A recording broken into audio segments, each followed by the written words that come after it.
அன்பார்ந்த பெரியோர்களே, தாய்மார்களே, இந்த மேடையில் இருக்கக்கூடிய அற்புதமான நம்முடைய அன்பு தலைவர்களே, ஒரு துறையில நிபுணர்களாக எக்ஸ்பர்ட்டாக இருந்து இந்த விழாவுக்கு வந்திருக்கின்றார்.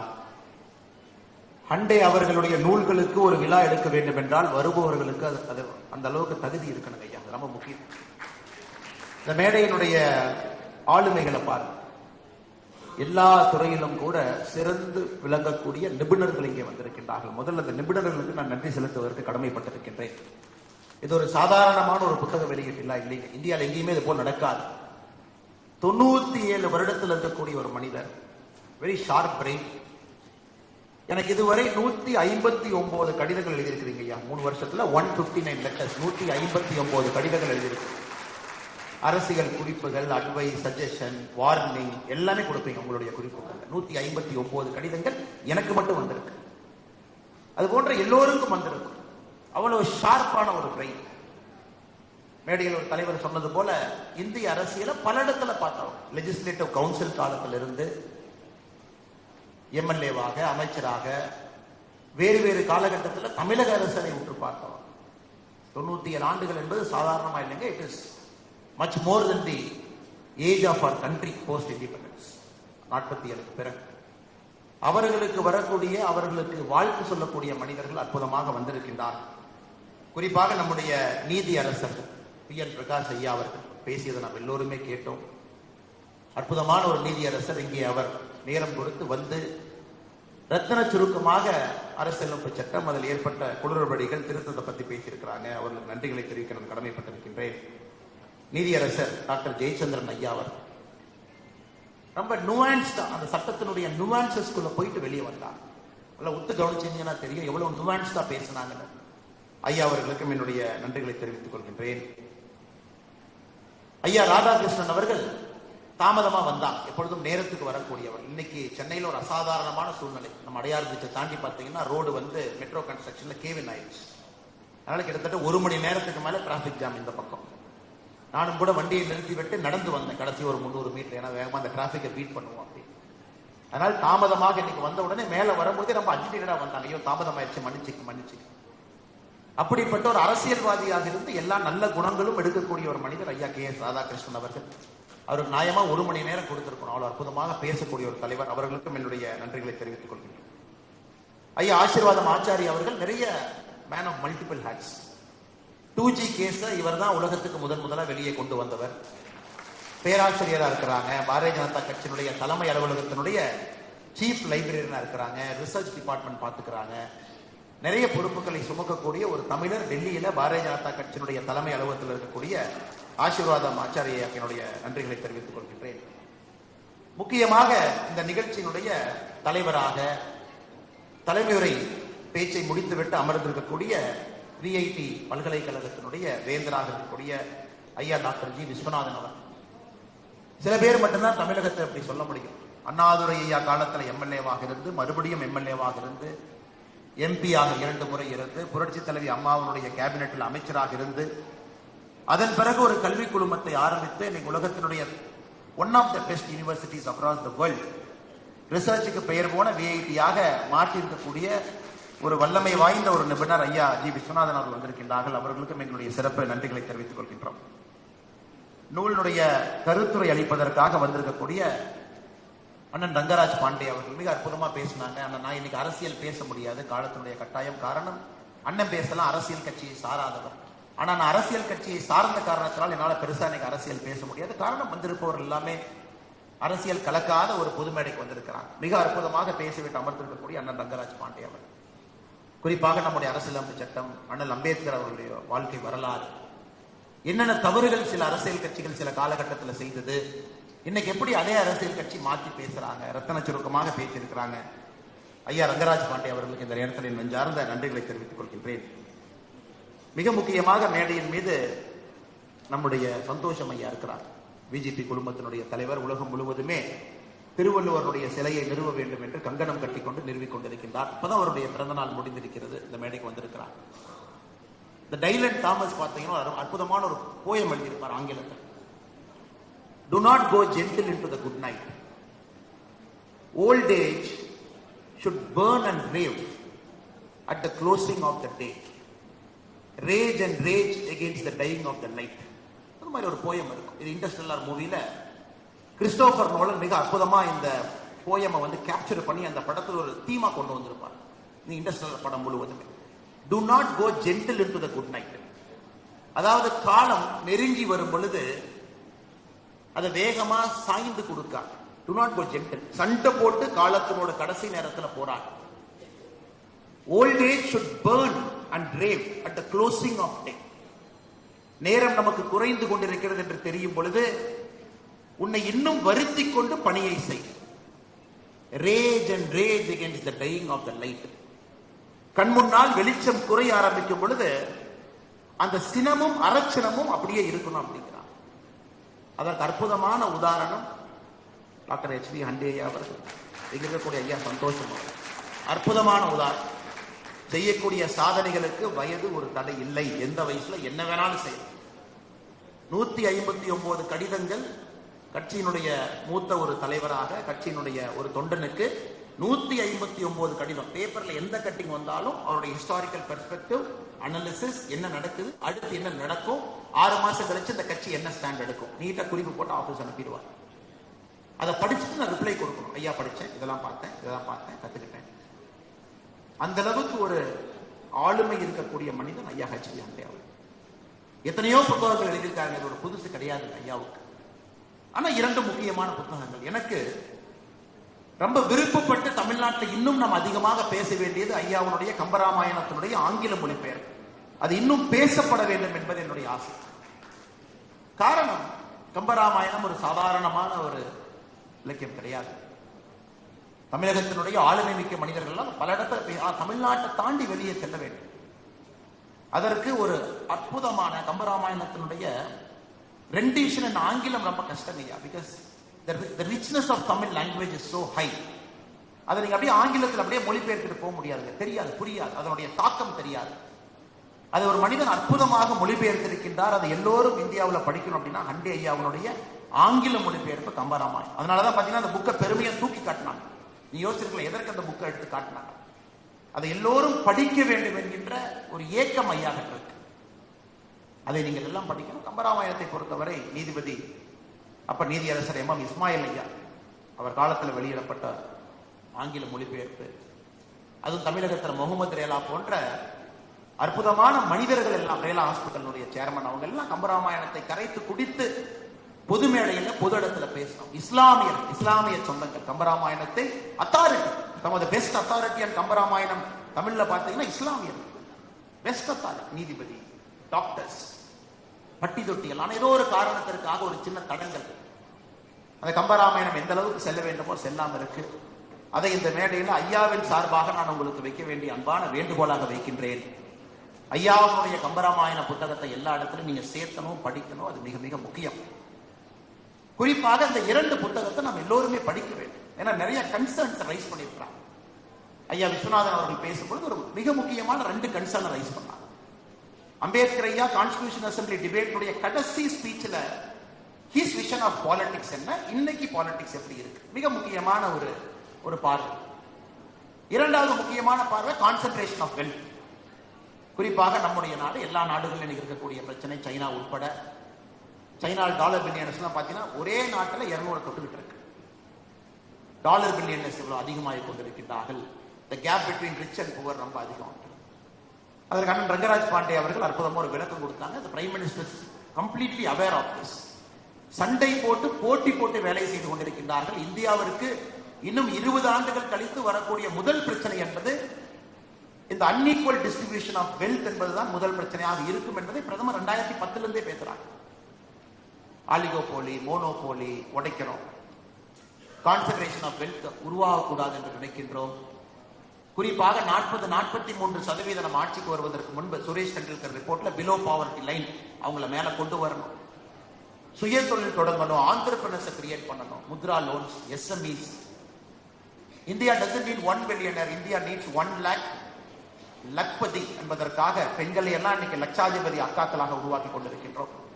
ஐயாவுடைய கருத்து மிக முக்கியமான கருத்து, 2 கருத்து. அதை இன்னைக்கு லீடர்ஸ் அரசியல்வாதிகளா நம்ம எப்படி அதை அட்ரஸ் பண்ண போறோம் அப்படிங்கிற கன்சர்னை வச்சிருக்கிறாங்க. I welcome it sir. அதனாலதான் பிரதமர் அவர்கள் இந்த இண்டிபெண்டன்ஸ் டே ஸ்பீச்ல ஒரு படி இன்னும் மேல போயிட்டார். பிரதமர் சொல்றாங்க, எனக்கு இன்னும் 1,00,000 பேர் அரசியலுக்கு வரணும் அப்படிங்கிறாங்க. 1,00,000 இளைஞர்கள் அரசியலுக்கு வரணும். அவர்களுக்கு எந்த அரசியல் குடும்பத்தோடும் தொடர்பு இருக்கக்கூடாது. பிரதமர் சொன்ன முதல் லைனை மட்டும் படிக்காதீங்க, 2வது 3வது லைனையும் படிக்கணும். 1,00,000 பேர் வரணும், எந்த அரசியல் குடும்பத்தோடு தொடர்பு இருக்கக்கூடாது, அவர்கள் குடும்பத்தில் யாருமே அரசியல் இருக்கக்கூடாது. அந்த 1,00,000 பேர் எனக்கு உடனடியாக வரணுங்கிறாங்க. எதுக்கு சொல்றாங்கன்னா, பிரதமர் விருப்பப்படுவது இவர்கள் சொல்லி இருக்கக்கூடிய பிரச்சனையை தீர்க்க வேண்டும் என்றால் அந்த அடித்தட்டிலிருந்து வரக்கூடிய அரசியல்வாதி முதல்ல இந்த பிரச்சனையை உணர்ந்திருக்க வேண்டும். அவன் அடிபட்டு நொந்து அவனை போட்டு மிதிச்சு அவன் கிளம்பி வருவான். அவன் 10 வருஷம் 15 வருஷம் ஆகும், அப்படியே அந்த சேத்துல புரண்டு வெளியே வரணும். அந்த 1,00,000 பேர் இன்னைக்கு நமக்கு ஹெல்ப் பண்ண மாட்டான். அந்த 1,00,000 பேர் 20 ஆண்டுகள் கழித்து வரக்கூடிய பிரச்சனைக்கான தீர்வு இன்றைக்கு நாம் உள்ளே அனுப்பக்கூடிய அந்த 1,00,000 இளைஞர்கள் அரசியலுக்கு வர வேண்டும் என்று இந்த சுதந்திர தின உரையில ரெட்போர்ட்ல பேசியிருப்பாங்க. அந்த 1,00,000 பேர் உடனடியாக ஜெயிக்க மாட்டாங்க, பல எலெக்ஷன் தோத்து நின்று வரணும். அதை ஒரு மெசேஜ் ஆகுது. இவங்க சொல்லியிருக்கக்கூடிய பிரச்சனை கான்ஸ்டிடியூஷன், அதை நாம் பாதுகாக்கணும், டிஸ்டார்ஷன் இருக்கக்கூடாது. எல்லாருமே பேசுறாங்க, நீதியரசர்கள் பேசியிருக்கிறாங்க. அதற்கு வரக்கூடிய அரசியல்வாதிகள், வரக்கூடிய தலைவர்கள் பிசினஸ்ல, இண்டஸ்ட்ரியில, எஜுகேஷனல் ஃபீல்டுல, மீடியால, எல்லா துறையிலும் அது போன்ற அற்புதமான மனிதர்கள் வர வேண்டும். அதற்கு இந்த 1,00,000 பேர்த்தை பயன்படுத்தும். இதை சொல்ல வேண்டும் என்று எனக்கு தோன்றியது. ஏன்னா இதை பத்தி அதிகமா நம்ம பேசணும். பிரதமருடைய சுதந்திர தின உரையில எல்லாம் பேசணும். ஆனா அந்த 1,00,000 அரசியல்வாதிகள் வேண்டும் என்று பிரதமர் சொன்னதை பேப்பர்ல ஏதோ சைட்ல அப்படி ஒரு லைனை போட்டுட்டு போயிட்டாங்க. அது எவ்வளவு முக்கியம் என்பது நமக்கு தெரியும். இன்னைக்கு நாம் பேசணும். 2 புத்தகங்கள். ஒரு புத்தகத்துக்கு பாத்தீங்கன்னா பிரதமர் அவர்களே இதற்கு வாழ்த்துறை கொடுத்திருக்கிறாங்க. பிரதமர் ஆவதற்கு 1 ஆண்டு இருக்கும் பொழுது 2013 குஜராத்தினுடைய முதலமைச்சராக இருந்த பொழுது ஒரு ஹெச்பி அண்டே மேல ரொம்ப ஒரு பிரியம் எனக்கு நன்றாக தெரியும். பல முறை அண்டே ஐயா பிரதமரை சந்திக்க வரும்பொழுது ரொம்ப பிரியமா இருப்பாங்க அண்டே ஐயா. பிரதமர் அவர் காலில் விழுந்து ஆசீர்வாதம் வாங்குவாங்க. வீல் சேர்ல வந்தாங்கன்னா பிரதமர் அவர்கள் அண்டே ஐயா வந்திருக்கிறாங்க பாக்குறதுன்னு சொன்னா அவர் அங்கிருந்து கிளம்பி வெளியே நடந்து போய் புரோட்டோகால்லாம் தாண்டி ஒரு முறை அண்டே ஐயா சந்தித்தாங்க. நானும் அப்ப கூட இருந்தேன் ஐயா. அது பிரதமர் எவ்வளவு கஷ்டப்பட்டு வந்தாங்கிறதையும் நான் பார்த்தேன். பிரதமருடைய கிரீன் ரூம்ல இருந்து வெளியே வந்தாங்க. எஸ்பிஜி கிட்ட ஏதோ சொன்னாங்க, இந்த மாதிரி அங்க போகணும்னாங்க.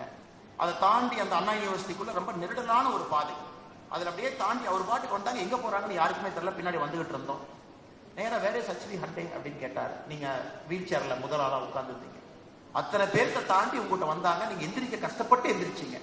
உங்க கையை பிடிச்சி அழுத்தி உட்கார வச்சுட்டு உங்க காலில் விழுந்து ஆசீர்வாதம் வாங்கிட்டு what can I do for you mister Hande அப்படின்னு உங்கள்கிட்ட பேசின அந்த வார்த்தைகள் என்னுடைய காதில் இருக்குது ஐயா. 2 ஆண்டுகள் ஆகியிருந்தாலும் கூட அந்த அளவுக்கு உங்கள் மீது ஒரு பெரிய மரியாதை நம்முடைய பாரத பிரதமர் அவர் வைத்திருக்கிறார். நீங்களும் அதை விட இரட்டிப்பு மடங்கு பிரதமர் மீது மரியாதை வச்சிருக்கீங்க. அதனாலதான் அதனுடைய வெளிப்பாடு தான் இந்த புத்தகம், வேற ஒன்றும் இல்லைங்க. இந்த ஆண்டுல 97 இயர்ஸ் ஆஃப் ஏஜ்ல கான்ஸ்டிடியூஷனல் அசம்பிளி டிபேட்ஸ் யாருக்காவது நேரம் இருந்ததுன்னா 10,000 பக்கங்கள் அண்ணன் சொன்னதே குறைவுதான். அது புத்தகமா பாத்தீங்கன்னா 17 வால்யூம்ஸ் இருக்கு, பெரிய பெரிய புத்தகமா. ஃப்ரீயா எல்லாமே பார்லிமெண்ட் ஆஃப் இந்தியா வெப்சைட்ல இருக்கு. அதை படிப்பதற்கெல்லாம் சாத்தியமே. நம்மள 370 வந்துருச்சா அதை மட்டும் ஓபன் பண்ணி என்னன்னு படிச்சுட்டு வெளியே வர ஆட்கள்.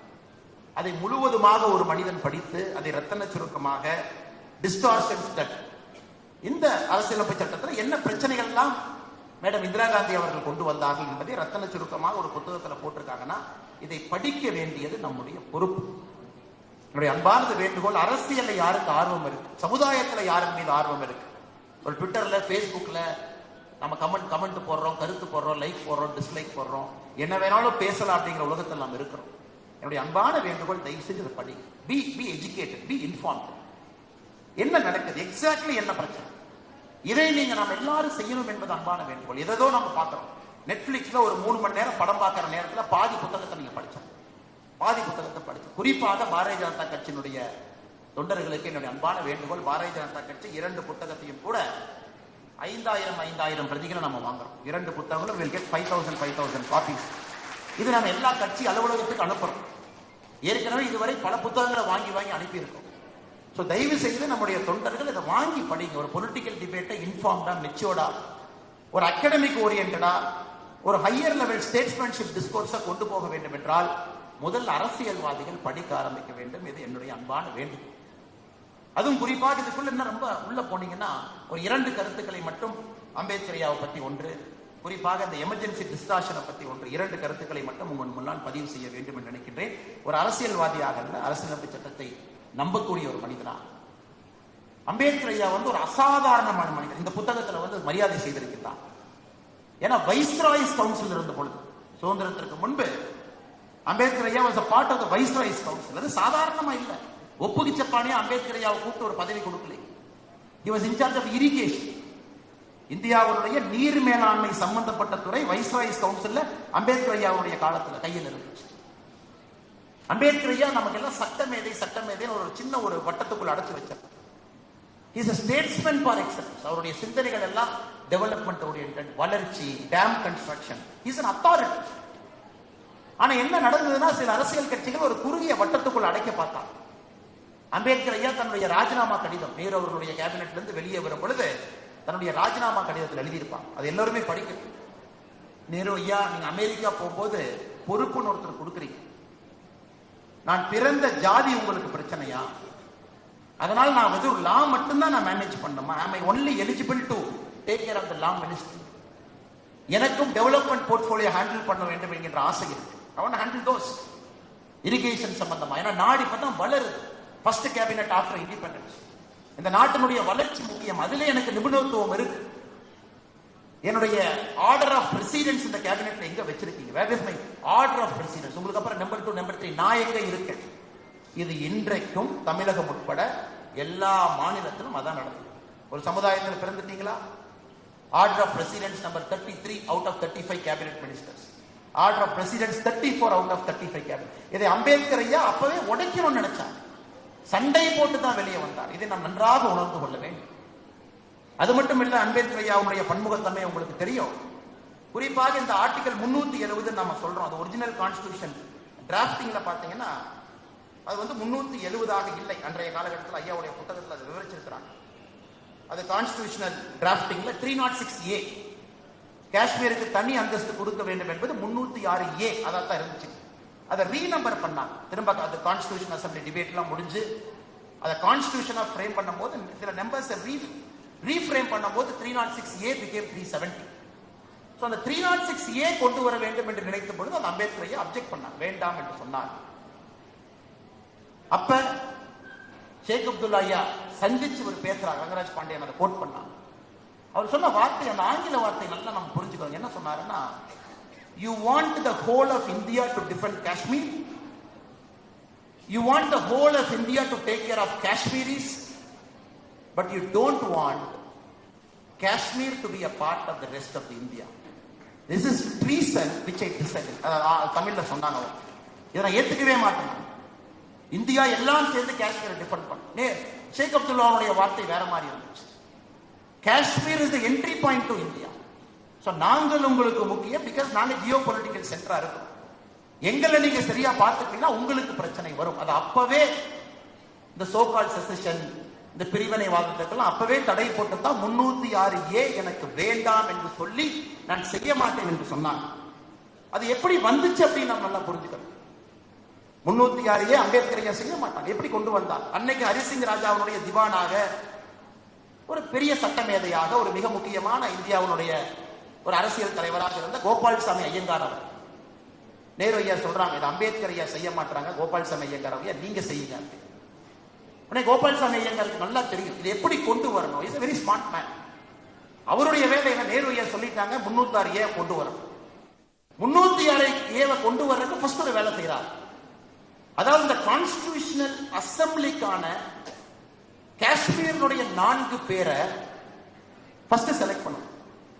அந்த 4 பேரை நாமினேஷன் பேசிஸ்ல கொண்டு போறாங்க. அதாவது அன்றைய காஷ்மீருடைய சோகால்டு பிரைம் மினிஸ்டர் அவர் நாமினேட் பண்ணா 4 பேர். அந்த 4 பேரை நாமினேட் பண்ணிக்கிறாங்க. அந்த 4 பேர் நமக்கு தெரியும். மிர்சா முகமது அப்சல் பேக், மௌலானா முகமது சையத் மசூதி, மோட்டிராம் பேக், ஷேக் அப்துல்லா.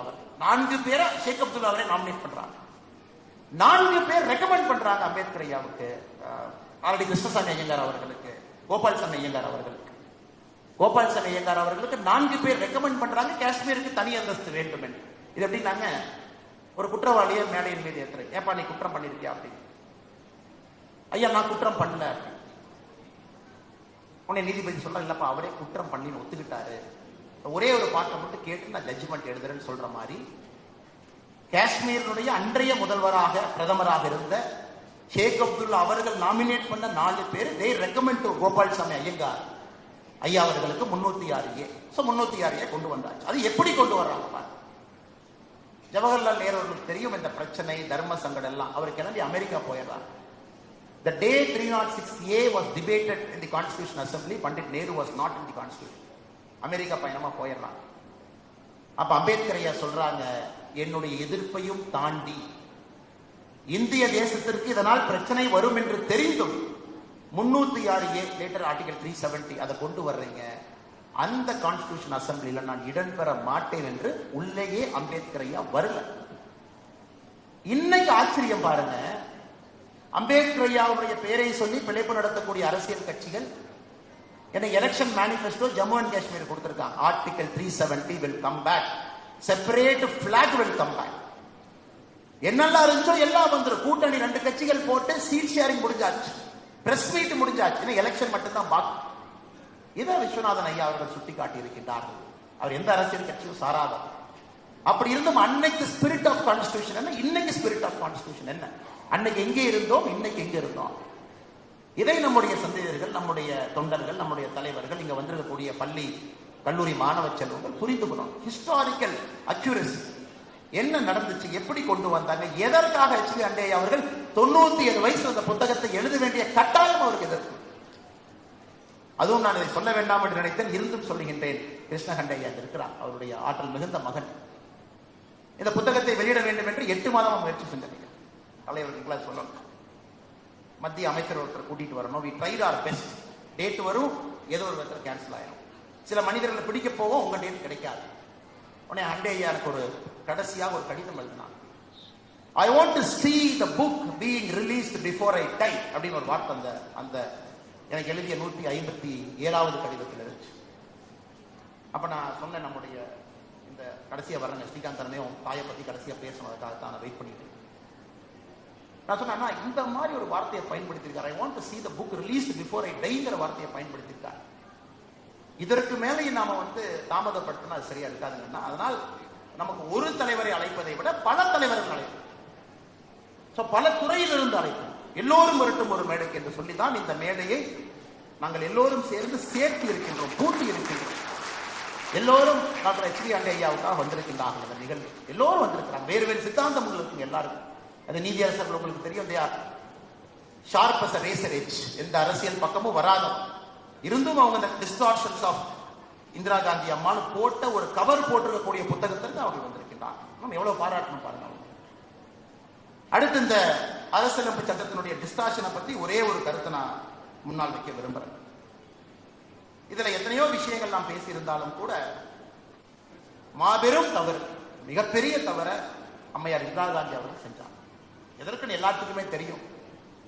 அவங்களுடைய எலெக்ஷன் ஏஜென்ட் பெயர் யஷ்பால் கபூர். நானும் எலெக்ஷன் போட்டி போட்டிருக்கேன், எல்லாரும் எலெக்ஷன் போட்டி போட்டிருக்காங்க, எல்லாரும் மேடையின் மீது இருக்கும்.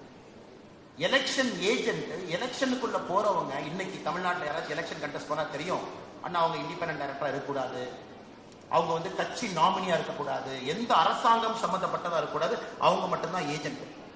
ஆனா இந்திரா காந்தி அம்மையாருடைய chief agent Yashpal Kapoor was the OSD in the Prime Minister's office.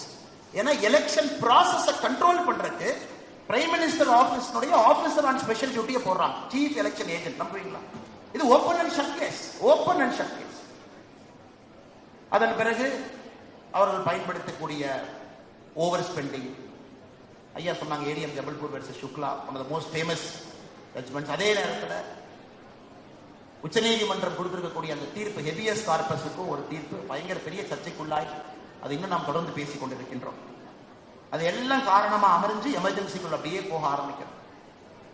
எவ்வளவு அநியாய எமர்ஜென்சியில பண்ணியிருக்காங்க பாருங்க. ஐயா அதை ரொம்ப அற்புதம் பண்ணியிருக்காங்க. மீசா சட்டத்தில் கைது பண்றாங்க. ஆனா மீசா சட்டத்தை யாருமே கேட்க கூடாது என்பதற்காக 9th ஸ்கெட்யூல்ல கொண்டு வந்து ஒழிச்சு வைக்கிறாங்க. 1,00,000க்கு மேற்பட்ட 1,14,000 பேர் மீசா சட்டத்தில் கைது பண்ணாங்க. ஆனா எந்த கோர்ட்டும் கேள்வி கேட்கக்கூடாது. அப்ப தூக்கி 9th ஸ்கெட்யூல்ல போடு, ஜுடிஷியல் ஓவர்வியூவை கட் பண்ணு. எந்த அளவுக்கு போயிருக்கிறாங்கன்னா, ஃபேமிலி பிளானிங் ஒரு பக்கம் நடந்துச்சு. இதை பற்றி நான் முன்னாடி கூட ரங்கராஜ் பாண்டியன் இருக்கும்போது இன்னொரு நிகழ்வுல பேசணும். they hunted down IAS and IPS officers, including Rajasthan. ஒரு பேர் சொன்னோம், இந்திரா காந்தி அம்மையாருக்கு எதிராக தீர்ப்பு வந்த பொழுது கோர்ட்டை எதிர்த்து ஒரு கூட்டம் போடணும் ராஜஸ்தான். அதற்கு பஸ் கொடுக்கல அப்படிங்கிறதுக்காக ராஜஸ்தான் எலக்ட்ரிசிட்டி போர்டுடைய சேர்மன் எமர்ஜென்சி டிக்ளேர் பண்ணி தூக்கி வெளியே வீசினான். எந்த IAS IPS அதிகாரி ஒத்து வரவில்லை, தூக்கினான். 2 ஆட்சிகள் மட்டும்தான் எமர்ஜென்சி காலகட்டத்தில் இந்திரா காந்தி அம்மையாருக்கு எதிராக இருந்துச்சு. தமிழ்நாடு ஒன்று, பஞ்சாப், ஹரியானா. தூக்கி போடு 2 டிஸ்மிஸ் பண்ண 356. இதெல்லாம் தாண்டி இன்னொரு அட்டூழியம் பண்ணாங்க. The election of speaker, the election of prime minister, the election of president, election of vice president எந்த கோர்ட் ஆஃப் லாலையும் யாரும் கேள்வி கேட்க முடியாது. ஐயா அதை பத்தி ரொம்ப அழகா சொல்லியிருக்காங்க 39வது அமெண்ட்மெண்ட். அப்படின்னா அந்த 4 பேரை எலெக்ஷனுக்கு அப்புறம் யாரும் பிரைம் மினிஸ்டர் ஃப்ராட் பண்ணி ஜெயிச்சுக்கலாம், கோர்ட்டுக்கு போக முடியாது.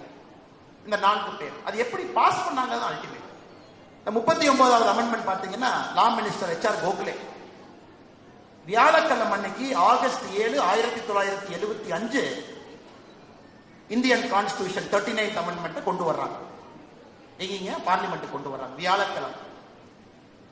வெள்ளிக்கிழமை பார்லிமெண்ட்ல பில்லு பாஸ் ஆயிடும். ஆனா உங்களுக்கு தெரியும், இது வந்து மாநிலத்தையும் மத்திய அரசையும் சார்ந்து இருக்கக்கூடிய சட்டம். அப்படினால மாநில அரசு ஒப்புதல் கொடுக்கணும். வியாழக்கிழமை கொண்டு வந்தாச்சு, வெள்ளிக்கிழமை பாஸ் பண்ணியாச்சு. சனிக்கிழமை சம்பந்தமே இல்லாம 17 மாநிலத்துல சட்டப்பேரவை கூடுது.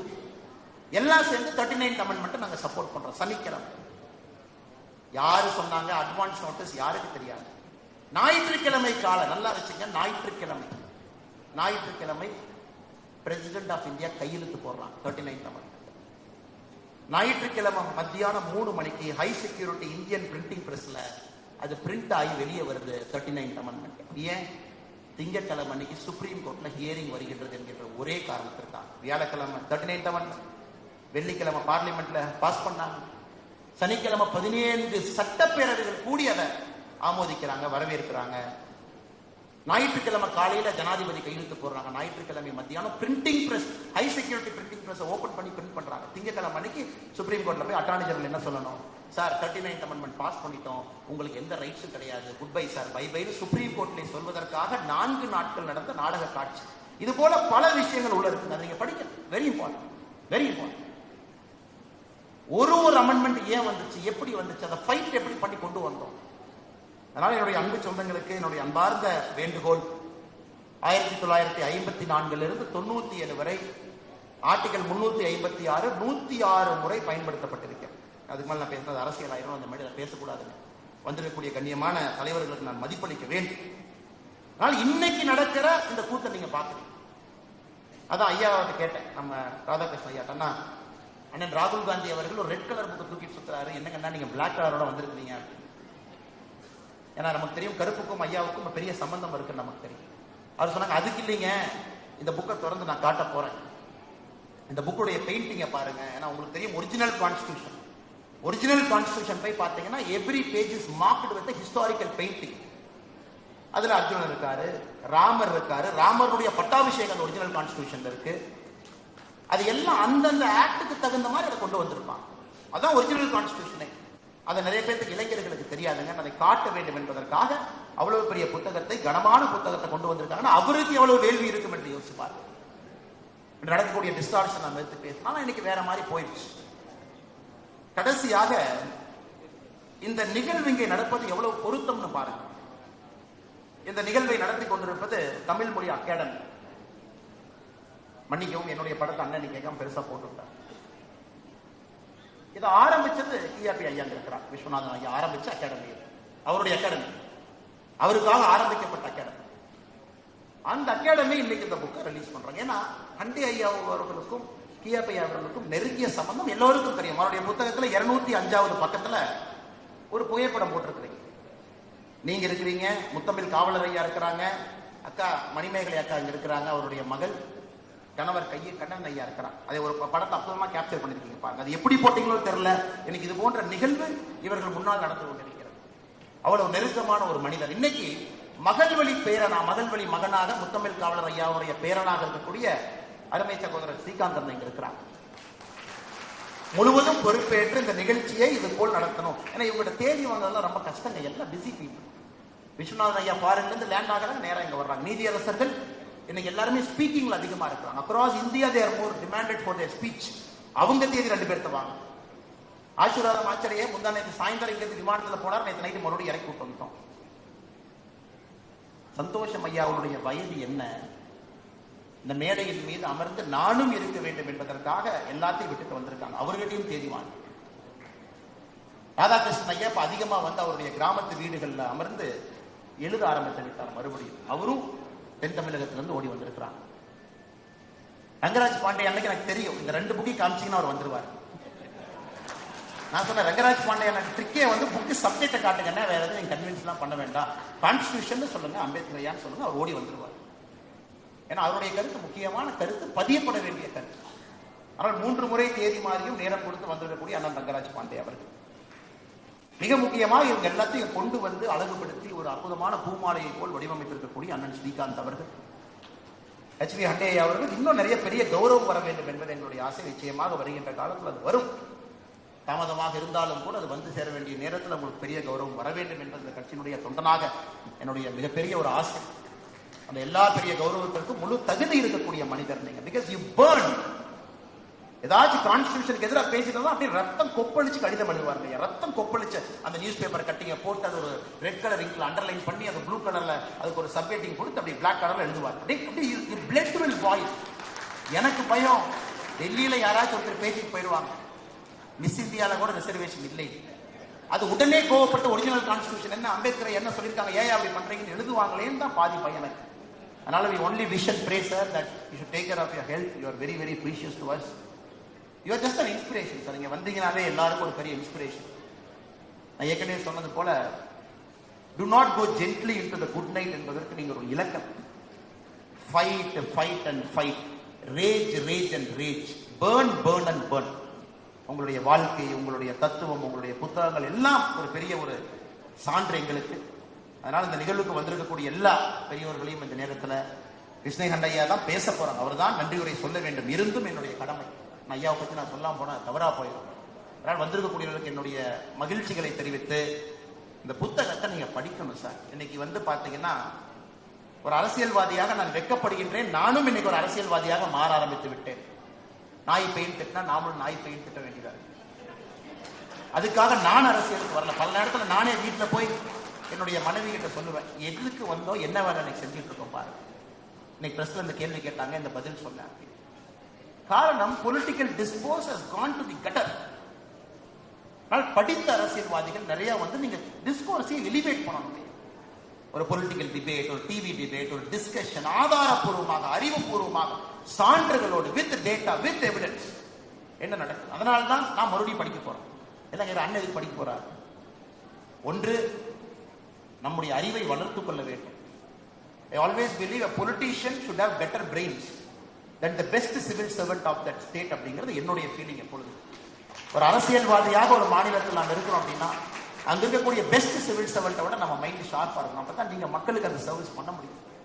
அதனால் நானும் HV அண்டைய வழியில மேலே இருக்கக்கூடிய தலைவர்கள் வழியில படிப்புக்கு முக்கியத்துவம் எப்பொழுதும் கொடுக்கக்கூடிய மனிதன், படிப்பதற்கு முக்கியத்துவம் கொடுக்கக்கூடிய மனிதன் நீங்களும் செய்து கொண்டிருக்கின்றீர்கள். குறிப்பாக இளையவர்கள் இன்னும் அதிகமாக செய்ய வேண்டும் என்று சொல்லி VIP ஐயா செல்வம் வந்திருக்கின்றார்கள். அவர்களுக்கும் என்னுடைய நன்றிகளை தெரிவித்து, முன்னிருக்கையில எல்லோருமே HV ஹண்டையனுடைய ஃபாலோவர்ஸ். முன்னாள் அமைச்சர் ஐயா ஆனந்தன் ஐயா இருக்கிறாங்க.